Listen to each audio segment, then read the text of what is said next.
when we wake up with a new government, which both the polls and Grand Chap seems sure will be a Labour government, what could they begin to do to meet the challenges that you've just outlined?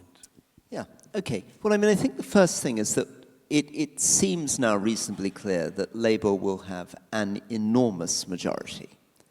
And that will be very helpful for them in getting legislation through. It'll mean that even if a lot of Labour MPs rebel, they'll be able to drive things through.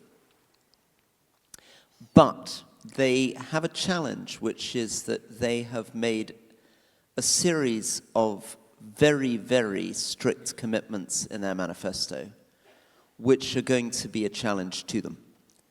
And I know there are many people who think that they can ditch those commitments once they're in, but they keep saying they won't, and there may be reasons why they won't.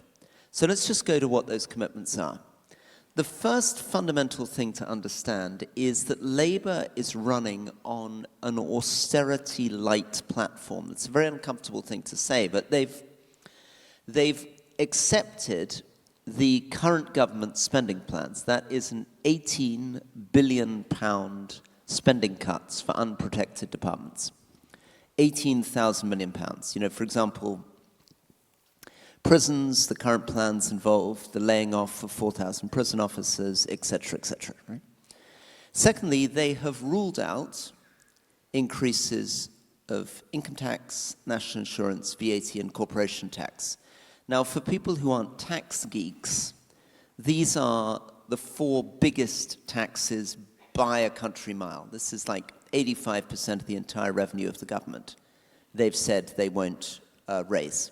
So they've ruled out the taxes which are going to could generate tens of billions of pounds, and the only ones they have the option of playing with at the moment, if they stick to their word, are ones that generate hundreds of millions of pounds, much, much less than they need.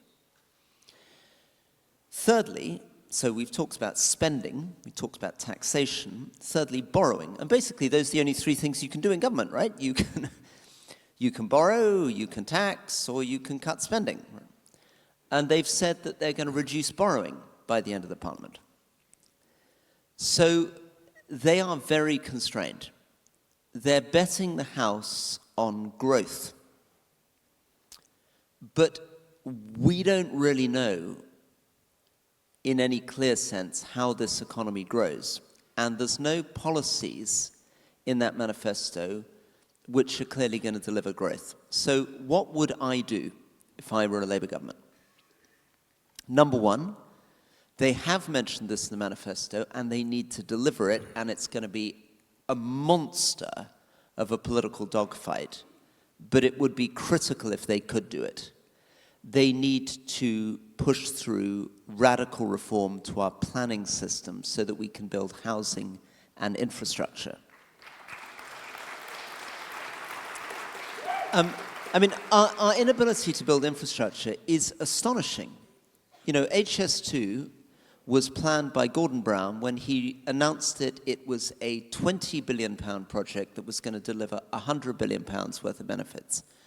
By the time it had gone through the planning system, it had become a £120 billion project that was going to deliver £100 billion worth of benefits, right? Everybody, I think, remotely connected to the British economy sees that one of the most sensible first things you would do if you were a Prime Minister is you would build a railway connecting Leeds and Manchester properly, right? And yet nothing is happening. In a period when China has built how many, I can't remember how many thousands of miles of railway. It's absolutely unbelievable. I mean, if you go to Shenzhen in China, which is just was a special economic zone near Guangzhou, since 2008, they have built no less than 7 separate subway systems just within that town. And, you know, Shenzhen is not by any means the largest city in China. The actual statistics are kind of beyond imagining in terms of what they're able to roll out. So planning. Second thing, they really need to harness AI. I mean, artificial intelligence is the one thing that may be able to make a very dramatic difference to British productivity. And not just productivity of business, productivity of things like the NHS. But you would have to be quite bold. You'd have to be bold.